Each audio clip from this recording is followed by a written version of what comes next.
In the 1970s, shopping malls were more than just places to buy things. They were the beating heart of American social life. Families spent entire weekends walking through bright corridors. Teenagers gathered with friends after school, and the smell of fresh popcorn and pretzels filled the air as music echoed from record stores. These malls represented the peak of suburban culture, where everything people needed, from clothing to electronics to entertainment, could be found under one roof. During that era, malls were symbols of prosperity and convenience. Giant parking lots filled with cars, neon storefront signs glowed late into the evening, and department stores anchored these massive complexes like retail giants. But time has a way of changing everything. As decades passed, many of these once powerful malls slowly lost their crowds due to changing shopping habits, the rise of big box stores, and eventually online shopping. Some were abandoned, some demolished, and others transformed into completely different spaces.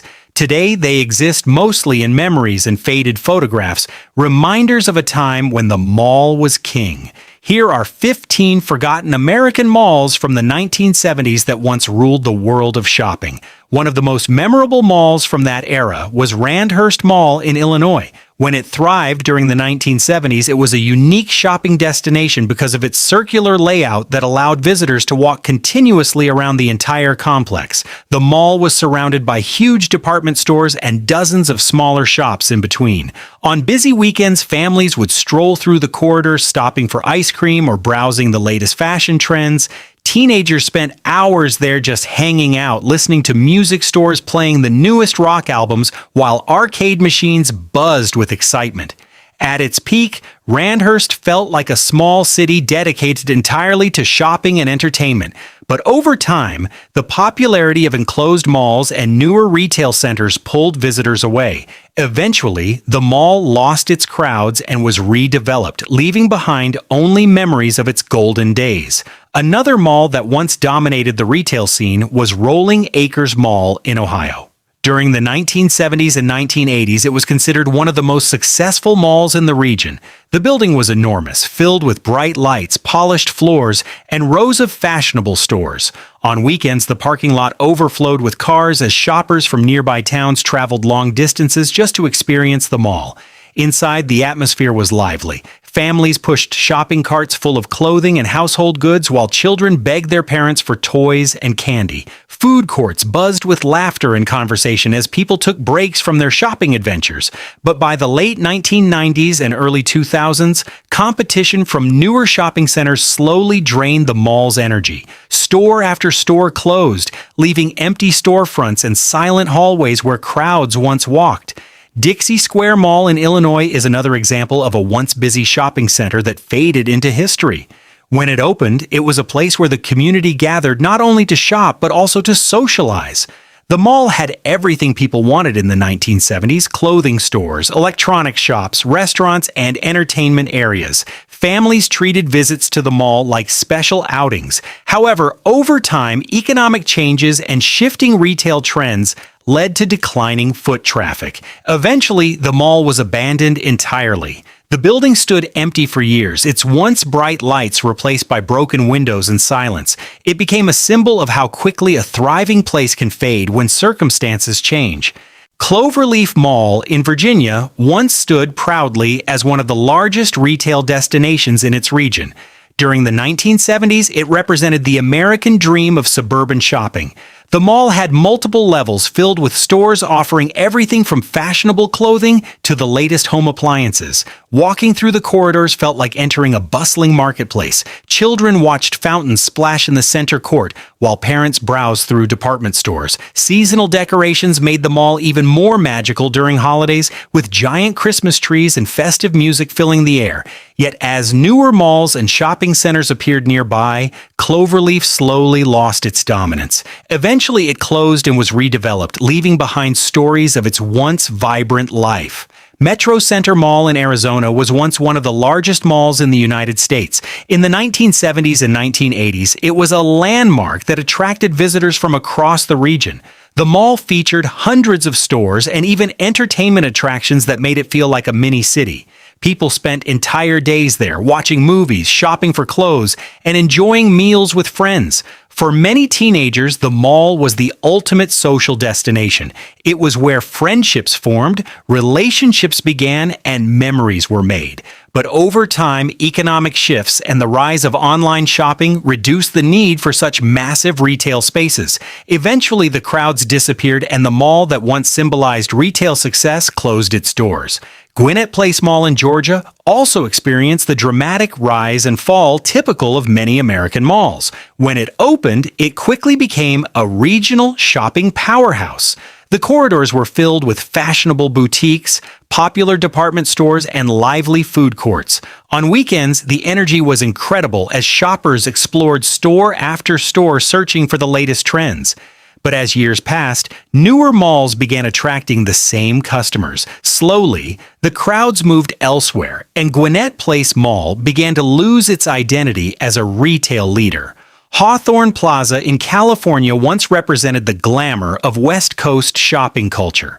The mall was beautifully designed with wide walkways, bright skylights, and elegant storefronts. During the 1970s, it was a fashionable place where people enjoyed shopping in style. Music echoed from stores selling vinyl records, while the scent of fresh snacks drifted through the hallways. For a time, it seemed unstoppable, but economic downturns and changing retail habits eventually forced the mall to close, turning it into a haunting reminder of a once thriving era. Southdale Center in Minnesota holds a special place in mall history because it helped define the modern shopping center experience. During the 1970s, it was a shining example of how malls could become community gathering spaces. Shoppers enjoyed the comfort of indoor corridors protected from harsh weather while exploring dozens of stores. The mall's central court often featured events, decorations, and displays that drew crowds year-round. Although Southdale still exists today in a modernized form, the original 1970s atmosphere that made it legendary has largely disappeared. Century 3 Mall in Pennsylvania was another giant that dominated its region for decades. During its peak years, it was one of the largest malls in the country. Shoppers entered through enormous entrances and discovered a vast world of retail opportunities inside. The mall had everything from high-end fashion stores to toy shops and arcades. Teenagers loved gathering there after school, while families turned shopping trips into all-day adventures. But as time passed, economic pressures and changing shopping patterns caused the mall's popularity to decline, eventually leading to its closure. Owings Mills Mall in Maryland once symbolized the prosperity of suburban retail development. When it opened, it quickly became a central destination for shopping and entertainment. The building was filled with stylish stores, lively restaurants, and bright decorative displays. For years, it served as a meeting place where people could shop, dine, and spend time together. However, as competition increased and consumer habits evolved, the mall struggled to maintain its popularity. Lincoln Mall in Illinois also experienced the classic story of rise and decline. In the 1970s, it was considered a vibrant retail hub where shoppers could find nearly anything they wanted. The corridors buzzed with activity as people explored clothing stores, bookstores, and electronic shops. Seasonal sales and holiday events brought even larger crowds, making the mall feel alive with excitement. But eventually, the same forces that affected many malls, newer retail developments, and shifting consumer preferences led to its downfall. Northland Center in Michigan once stood as one of the most influential malls in American retail history. It helped shape the idea that shopping could be an experience rather than just a necessity. In the 1970s, people visited not only to buy products, but also to socialize and enjoy the atmosphere. The mall featured beautiful landscaping, spacious walkways, and a wide selection of stores. For a time, it seemed like the future of shopping had arrived. Yet even such an iconic place could not escape the changing tides of retail. Eastland Mall, also located in Michigan, shared a similar story. It thrived during the height of the mall boom, attracting thousands of visitors every week. The mall was filled with popular stores that sold everything from trendy clothing to household items.